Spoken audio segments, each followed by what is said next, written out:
This is Dr. Troy Fullerton with Bilingual Barrier Busters. One really interesting difference between Spanish and English is that English will allow us to change parts of speech on words much more easily than Spanish will.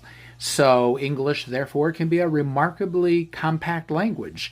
We can take nouns and plop them right in front of other nouns and use them as adjectives, for example.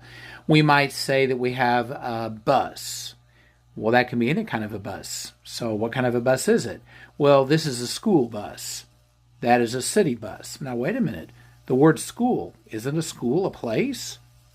That's a noun. The word city, that's a place too. So isn't that a noun, a person, place, thing, or whatever, aren't these nouns? Well, yes, they are. But when I plop them in front of another noun, now all of a sudden they're adjectives. Spanish won't let me do that. In Spanish, I have to say, el autobús de la escuela, el autobús de la ciudad, the bus of the school, the bus of the city, what have you. And so we don't get to take nouns and use them as adjectives. I might have a utensil, and if I use it to cook with, I would call that a kitchen utensil. Isn't the word kitchen a noun? Well, yes it is. But if I use it in front of the word utensil, now all of a sudden it's serving as an adjective. We could come up with all kinds of examples of this because it's never ending. English just works that way. Spanish does not. That makes Spanish a little bit longer than English when we have to put things together, because English is nice and compact and we can do that. Spanish has to get, I guess we could say, expressed out. All right, so while we're on the subject, what about apostrophe S's to show possession?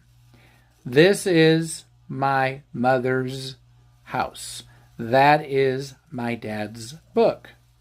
We can't do that in Spanish. There are no apostrophe S's. We have to say, this is the house of my mother. Esta es la casa de mi madre. We have to say, that is my dad's book. Eso, bueno, es el libro de mi papá. Eso es el libro de mi papá. So I have to turn things around. This takes a little getting onto when we're first learning the language, because in English we're used to saying things in a certain direction. And English does have a very rigid word order. When we try to say things in Spanish, we have to work our way around and spell things out. But once we do it a little bit, it doesn't take so much getting onto after that.